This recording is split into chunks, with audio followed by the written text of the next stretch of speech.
Testing, testing, 1, 2, 3, and welcome to Toni Approved, where I'm going to be discussing music topics that has made its way to my favorite scale, and you guys will find out if it's been deemed Toni Approved or not. Rap legend Nas has been at the semi-top of my favorite scale this year ever since he dropped his album. Nassir was produced by Kanye West, and it was a part of a group of albums that Kanye actually decided to release a week apart. This album was included in with a Kanye West album, a joint album he did with Kid Cudi, Tiana Taylor, and Pusha T as well. Now, Nassir was the first full project that I've ever listened to from Nas.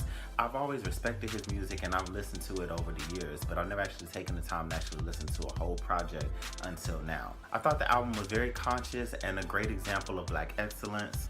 I like the fact that it only had 7 songs on the album. That's actually a theme that Kanye West came up with. All of the albums that he released around that time only had 7 songs. And for me personally, I think that fit Nas' album very well. I like the album cover. I believe it represents the theme of the album. When Nas tweeted out the album cover, he tweeted it out with the caption that the kids are the future. And to me, that makes me feel like the whole message behind this album and all of the great knowledge that Nas was putting in this album, he was really putting it in for the kids to make sure that they're schooled properly and educated on how great we are as Black people. When you look at this picture, you can take it for several different ways. You can look at it as these kids are outside and they're just playing, and maybe they're imitating something that they've seen on TV. Or you can start a question and ask yourself, why are these kids leaned up against this wall with their arms up? Are they being harassed by police officers, or are they imitating something that they've seen outside or they've seen on TV?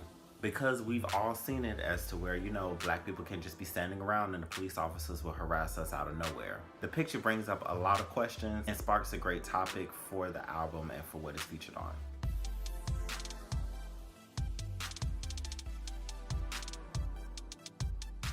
Cop Shot the Kids definitely has to be number 1. I like the sample in the song, of course. He sampled Slick Rick, and I like the fact that Nas sampled, I like the fact that that was sampled in the beat of the song because of that song's representation in hip hop. On this song, Nas is tackling the topic of police brutality and other historic events that took place in our history, such as Emmett Till. And what's crazy is that even though Kanye West has been kind of off of the deep end lately, his verse on this song actually sounds like classic Kanye, as he takes on his own as he too comments on police brutality and corruption in our justice system. I like this song because Nas is speaking into the greatness of us melanated people by schooling the listeners on historic facts that prove how great we are, and also tackling different topics that are in our politics and how politicians have tried to suppress us as Black people over the years. We also get Diddy featured on the track, and he's speaking his motivational speeches as Diddy always does, which helps the song connect back to its original title. The song is not for radio because it's too much real information in the song and people don't like the truth. And of course, the radio has been saturated with all of the songs, all of these same songs they keep playing over and over again about the same 3 topics: love, heartbreak, and drugs. I really like the message in this song. This song is actually the last song off of the album. On this track, we hear Nas rapper, and he rap as he reflects over his life and his career. And for me, I take the whole topic of, going back to the whole thing of being grateful and always being grateful of the small things that money can't buy, like happiness, like being goal driven, like being surrounded by positive people and positive energy, and etc. and etc. On November the 15th, exactly 5 months after he dropped his album, Nas dropped Nassir, the film, a 16-minute visual to go along with this album. Now, I personally was really excited when I saw this on my YouTube suggestion because I've been waiting for Nas to give us an interview, a video, a major performance, do something for this album. The film literally is a complete visual for the entire album.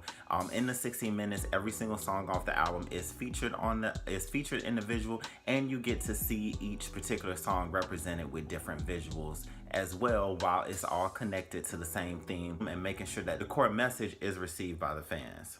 We see visuals of Nas in different places around New York City. We also get to see a lot of Black people living their natural everyday lives, which is always great for us to see. You get to see cool visuals. You get to see an ancient crypt on the basketball court, which is a nice connection to the past and the present. One of the stories that stuck out to me the most was the story that was featured behind the track Everything. This particular story follows two brothers that seem to be raised by their grandmother, and as the story goes through, you're able to see her encourage them to make sure that they are kind to each other, not belittling each other or putting each other down, while she's schooling them on their family history. At the end of the video, however, one of the brothers actually do get killed just going to the grocery store for his grandmother, which is a very important message for us to see, because tragedies like this take place all the time in our community, and the more it happens, the more we need people with bigger voices to be shedding a light on it. You hearing Dream and Kanye saying that we could be anything, it made that scene even more powerful, because for us that's looking at it, we can see this and say, hey, never forget who you are, never forget how great you are, never forget that you're not like anybody else. You're unique, and you need to always remember that and keep going and remember your own greatness. And as a black young man, I get to watch this scene and I get to say to myself, even with the police brutality and even with the system set up against us, we're still great. We're still surviving. We're still trendsetters, and we never need to forget who we are. And that's the most powerful message in the film, and that was what I got from this particular scene. Because of all of the black excellence, Nasir, the film and album, rated a 5 out of 7 on the favorite scale and is definitely deemed Toni approved. Nas has actually stated in an interview that we might actually be getting new music from him again soon. I remember Nas was featured on DJ Khaled's last 2 albums on actually a song that said Nas' album is done. Nas actually made a reference in this interview to that album, stating that that was a project that he was working on before Kanye called, and when Kanye called, he actually went into the studio and put together Nassir. Now the album is complete, he would actually like to go back and finish working on the original album that he was working on, make some tweaks, and actually go ahead and put it out, which makes me excited because I'm definitely down to hear more new music from Nas. And that's all I have for this episode. I want to thank you guys so much for clicking and checking me out. Make sure you guys like and subscribe so you can check out everything that is Toni approved. And until next time, God bless.